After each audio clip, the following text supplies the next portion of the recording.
Tá na craobhacha Domhanda Liathróid Láimhe a ruchanéiring an bheith sé lá deir fór agus fristear a Buaicphointí ar an domhnach leis na clé Ceannais. Seo tuairis ó Tomás McTeer.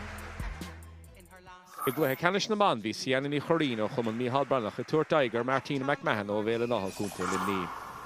Osnaigh an cluiche sa anna hapig ar fad agus sí Ciana a chuig chun cín ar dús.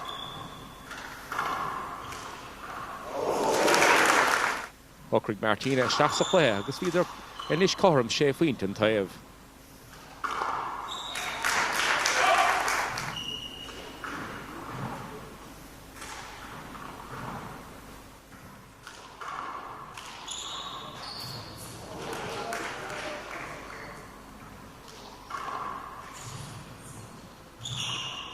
Níor a feicead ar Mertica agus is slua a buint anna hás a bhas an gcluiche sa. Ciana chun cín sa tharíist.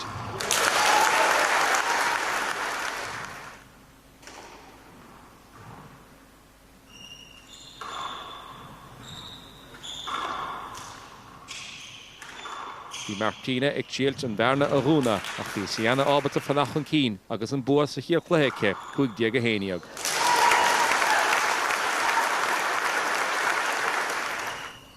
Isteach sa tarna chluiche agus bhí Ciana i fiachant anna bhathar fad an sa.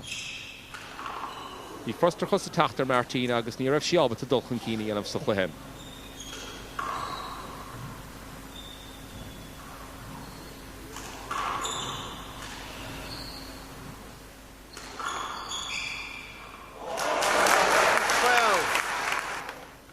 Cuma an go bheith an buaig Ciana a charneisna na Martina an sa.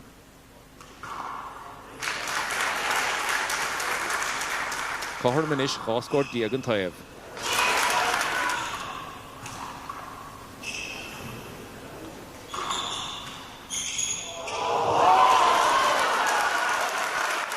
Martina a chimead an ceann sa chluiche agus an buaite aice 15 díag.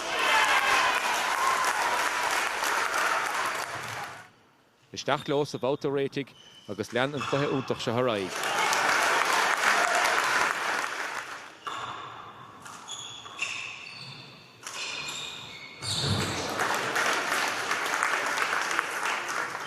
A choríist sí Ciana a chuig chun cín sa chluiche sa. Bhí Ciana ag imar go húntaach ar fad agus ní raibh éon teachtaí ar Martina sa chluiche dearnach.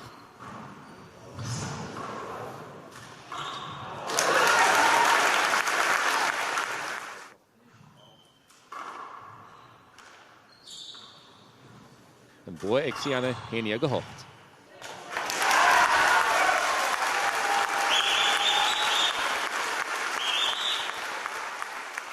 Bhí cinál momentum ag athrú an támar fad sa cluiche le cosamise amach go maith ach a sin bhí sam a gúnaí le an imreoir a bhí me ná le Martina tá sí násaíocht aráis an támar fad. So sin an fág go mé mu a cleachta agus a tréinál anas go mé mu an ná cúine leis an tiebreaker le caithú bheith aclaí ag an buinte sin agus níl tú géir cluiche a chála mar bhfuil tú tuirseach, agus I think dóigann sé písa bhfuil tú cinál le cepa tá sé dinta manis le an spruach a bhí am tá sé baint amach am.